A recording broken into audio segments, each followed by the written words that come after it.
G'day, welcome back to another episode of Togl. Yeah, I'm standing in a bit of a ditch at the moment.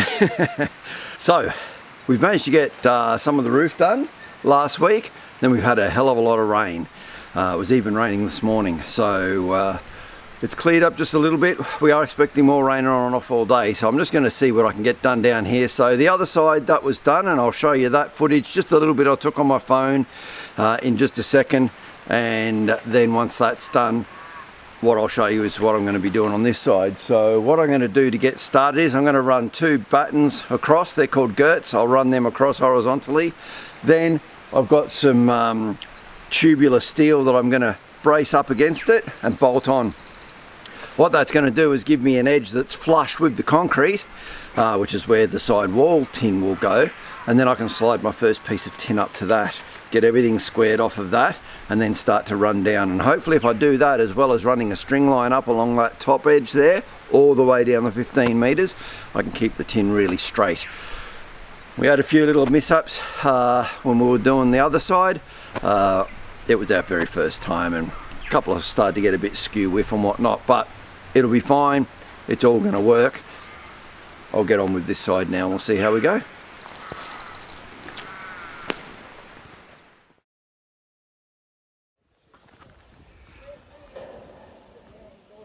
Okay, I haven't been doing a lot of filming. I haven't been doing any filming actually, because we are racing the weather again. We're due for a whole week of rain and I want to get some roofing on. So yesterday and now this morning, we've got Pete, Neil, Cody, everyone's helping out. So what we've been doing is stringing this mesh. So we've got all this mesh up and over this thing as well. It will have to go up on the top. We'll do that once we've got these side roofs on. So more mesh there. The guys are almost finished down to the end. And then we'll be putting sarking on, and then we'll start putting tin on. I'll film little bits as we go. We've got all that cross bracing in as well. There, up on the roof, all the cross bracing to secure everything up. So yeah, it's all coming along. So we just roll these 3 rolls out, enough to get one sheet up, and then we put a sheet up and screw it down. Neil's down there helping roll out from underneath and to pass up the sheets to us. So definitely a 3-person job minimum, but we're getting there. Well, it's been another very long day today, Thankfully, I had the help of Neil and Pete and Cody. I really appreciate their help. Couldn't be doing it without those guys. So we've got the piece of roof on, so we've just got the one wing covered at the moment. Once it was pinned up, the guys, they headed off. They had their own things to do, which, you know, they've got their lives as well. But it was pinned down enough that then I could come back, run some string lines and get all the rest of the screws put in. So let me show you that now. All right, so there we go. The very top row here up to the left, I screwed every second high point because it's an edge. And then it was for the next 3 rows, it's like mainly every 3rd one, sometimes every 4th one. So basically each sheet was like, do the 3rd, do the 3rd, do the 4th, do the 3rd, do the 3rd, do the 4th. And that kept everything in line and kept the screw right on the edge of each sheet of tin as well, which is good. So that's them. There is one more row right down the bottom that I need to do. I haven't got time to pin that down right now, so, but it's partially pinned down, but it'll be fine because you can see that those screws are fairly close to the end anyway. So yeah, great to get this done. We are expecting rain for the next several days, so I don't know how much more of this we're going to get done. And it's looking pretty good from underneath too. You can see the row of screws inside each of those purlins there. But all the wire, the sarking paper, yeah, it all looks really good. And if I come this far back, you can actually start to see the roof. If I get any closer, you're actually lower than what the line of that roof is, and so you can't see. But yeah, no, it's all looking pretty good. Once you get back down off that roof, you realise how much pressure it puts onto your thighs and your ankles and the balls of your feet walking on that 11-degree pitch. The top one's 20-degree pitch, so yeah, not really looking forward to doing that one, but we've got one wing done now anyway, and we'll see when we can get the other side wing done. Obviously weather dependent, because you can see, yeah, the clouds are slowly starting to build.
Now, I'm not going to worry about making these perfectly horizontal, because they're only going to be here temporarily, just to start to run the roof. Later on, and then I'll take them off, and then later on I will actually get the proper pieces to put on there and get it all done nice.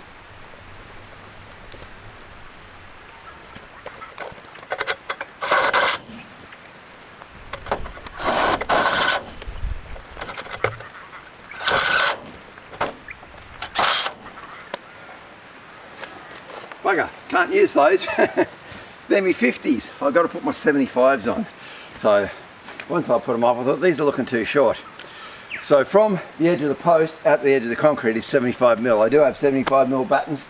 I'm going to have to go and get some.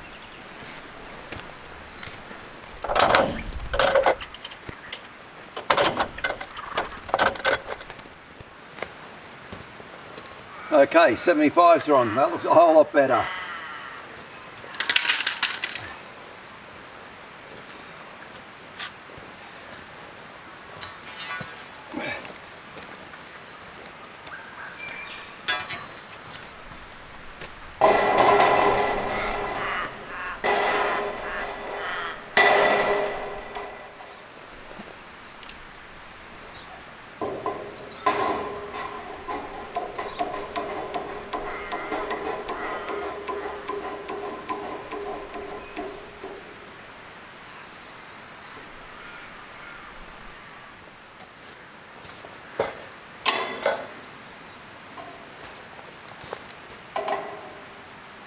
Right, so they're perfectly vertical, nice and straight.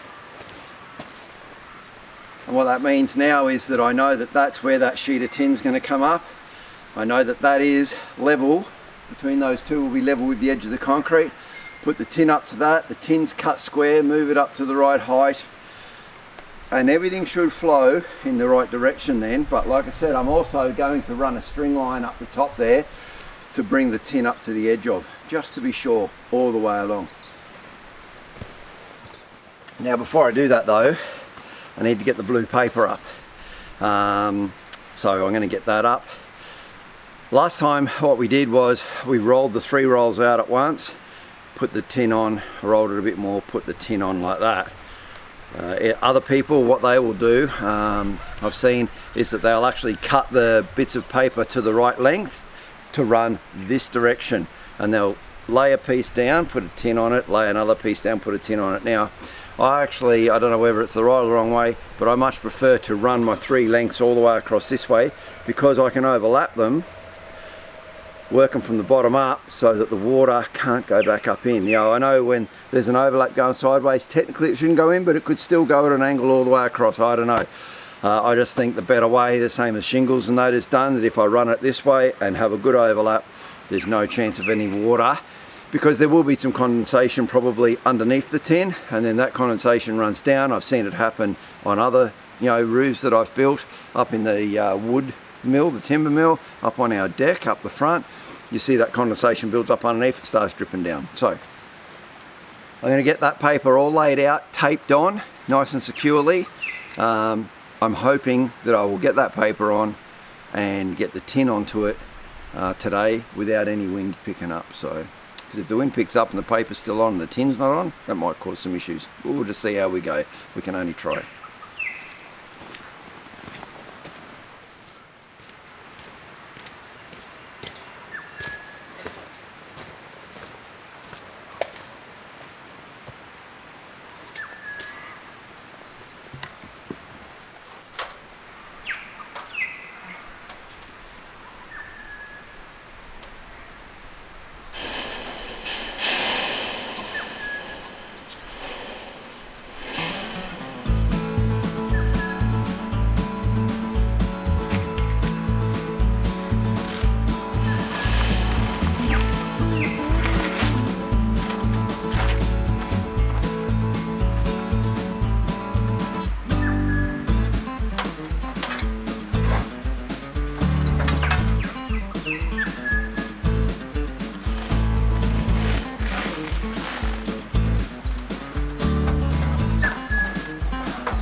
Right, now should the wind pick up a bit, and there's little puffs of breeze. So what I've done is I've just periodically taped it along here to hold this upper edge. Now in a couple of minutes this will be all covered over anyway when I put the next layer on. But on the outside edge I've put a lot of tape down. So you can see right across the edge here I've taped all of that leading edge down so that the wind hopefully doesn't get under it too much and rip it up. It's only until I get the tin on.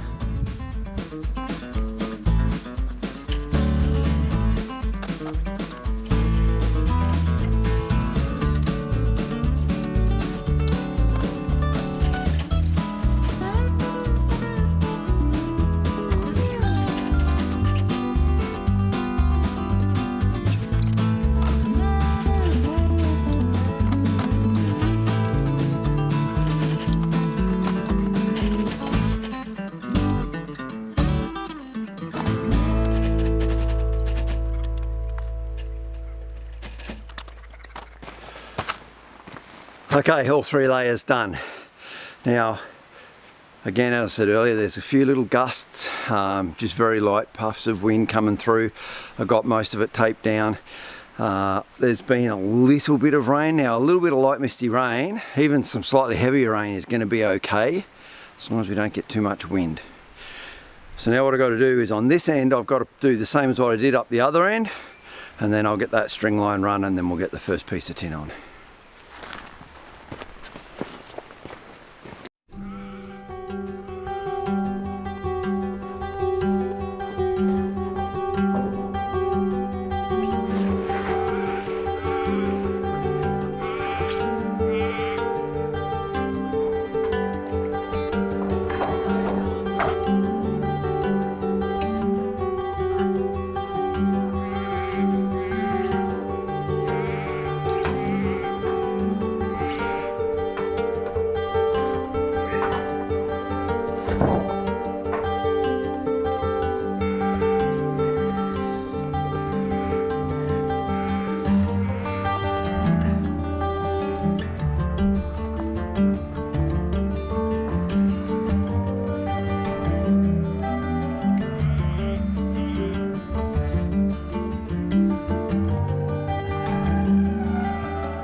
So I got the paper up. Well, I wanted to see if I could put this up myself, like each piece. Now, obviously, it's a great help having other people here. It gets done a whole lot quicker too. The wire would have been very hard to do myself. I'm glad that was already done. But rolling out the blue paper was quite simple. Got that rolled out, taped down. Then I started to put the tin on. Again, I had everything squared off. It actually went really smoothly. I got half the tin done. And then Cody rocked up and he just helped me finish off the last half, so that got done a bit quicker. But yeah, fantastic job there. It looks great. So the next thing to do will be the top roof. But I'm not doing that today. I am buggered. So I'm going up to have a shower, put my feet up and have a cuppa, I think, because I'm knackered. We'll be back when I start the top.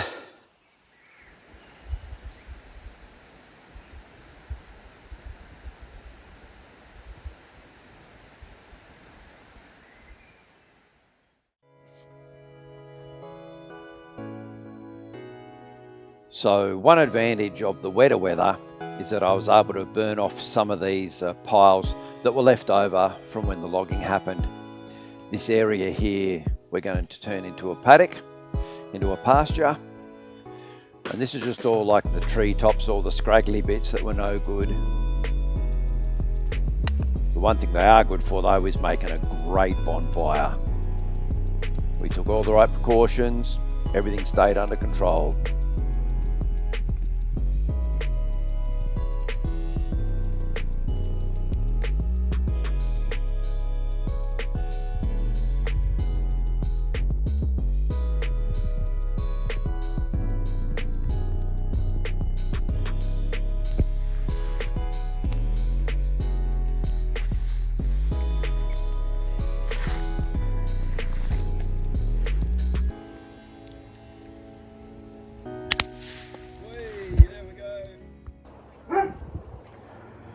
Well, I just got a call out to go and get another swarm of bees. There's actually 2 that I have to get this afternoon, but this one's going to be a nice easy one for me to film for you. There's a cranky dog next door barking. So I just want to show you exactly how it is that I knock the bees into the box.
So under 90 seconds to get them in the box and sealed up. Not bad going. It's nice when they're nice and easy like that. Right now I'm just cutting a little hole in that bottom right corner of the box, and that's for the bees to be able to go in and out of for the remainder of the day. So I'll come back tonight. All the bees would have congregated back into the box through that little hole. Then I just put a bit of tape over it. I can take them away. And that's pretty much in its most simplest form, catching a swarm. It's not always that easy.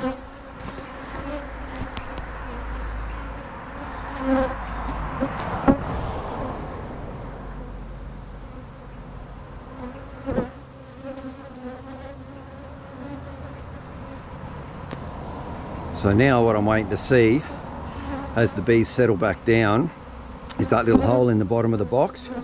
We should start seeing a lot of bees gather around that hole as you've seen previously, all fanning and saying the queen's in there. If the queen's in there, all those other bees flying around will go into that box. Then I'll collect them later tonight. So we'll just watch and see what happens. So now we are starting to see that the bees are congregating around that hole. And they are fanning.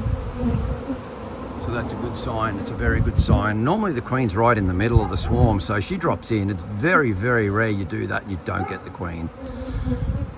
So they'll all settle down over the course of the afternoon, and then tonight, once they've all gone into the box to go to sleep for the night, I'll just come down and take them away. And it's that simple. It's like a 60-second job sometimes, not always. Sometimes they're a lot harder to get than that, but that was a nice, simple one. Very nice, simple one. Yeah, look at that. They are really swarming around that corner now. So that's good.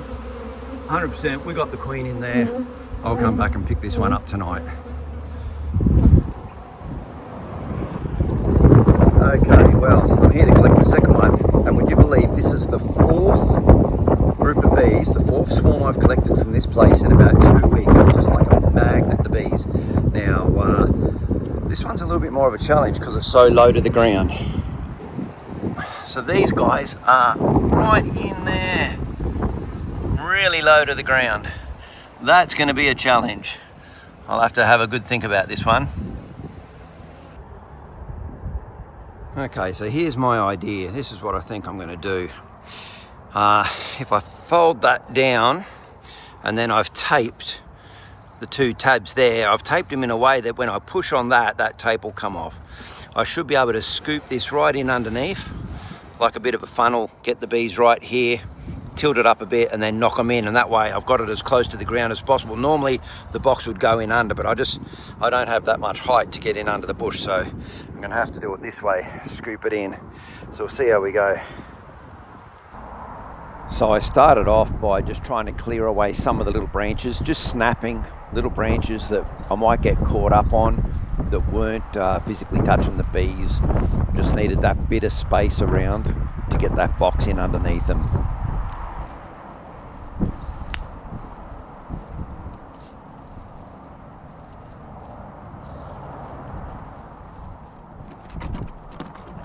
And once I was reasonably happy that I could get the box in there without knocking all of the bees onto the ground, because that would have been the worst thing, would have been to drop that swarm onto the ground, because then you risk losing the queen.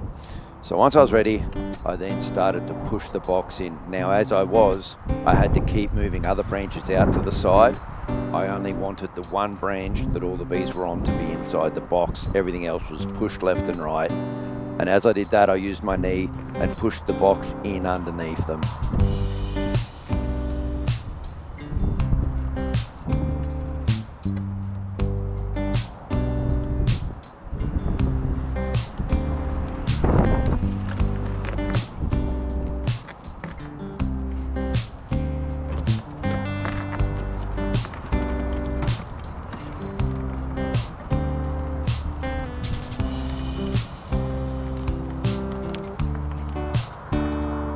This one was proving to be a lot more difficult than the last one.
Now, I wasn't 100% sure. I was probably 50% sure that I got the queen. It was a 50-50 because unfortunately a lot of those bees did still end up on the ground. But I can see right now, and I'll show you in a second, those signals that show the queen is in the box. So I think we're good.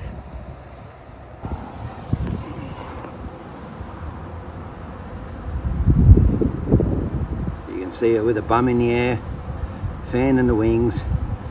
That's an indication that the queen is in there. So we're good. So now all I do is I'll just come back tonight. I'll just put a weight on top of it because we are right here on the street. Ideally, I think I'll be adding a big marker pen to my arsenal of tools so I can write on the side of that box, live bees do not approach, or something like that, especially when they're right here on a footpath like that. I need to leave them there now until tonight. When all those bees go into the box, then I can seal them up and come and take them away. So 2 swarms, not bad. Now the other one that I got from this house, that when I said about the carnations the other week, it was hanging on the wall right here. And this is where I trimmed off those carnations from. So that's where that swarm was. That was probably a week and a half ago now. And then they called me up and they said that they had 2 swarms in that tree. There was one about there and there was another one over about there. So 2 swarms just hanging there together. I came and got them. And now we've had a 4th swarm just there, all in the space of about 10 days, which is just crazy. But yeah, it's really good. We'll get that one saved as well. So 2 swarms in an hour, happy days. You wouldn't believe it. I was just putting my stuff in the car and then I found this packet of marker crayons, which I bought for marking the concrete in the shed.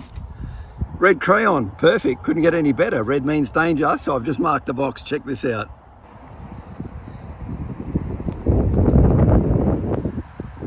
Live bees do not approach. Not, you know, I mean, it's not hard to tell, look at them all. But as it gets towards evening, some silly fool, once they're all in the box, might go, ah, cool, I'm gonna swipe that box. And they'd be in for a very rude surprise. Anyway, yeah, we'll leave that there.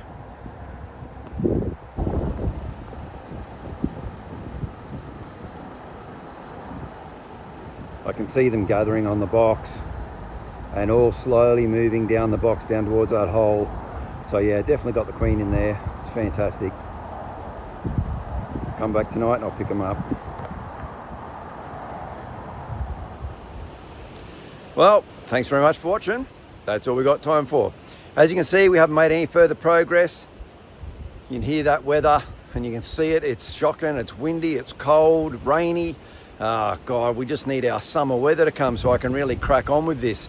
Anyway, again, thanks very much for watching. Till next Friday, stay safe, take care, have a great weekend. I'll see you guys next Friday with more. Cheers.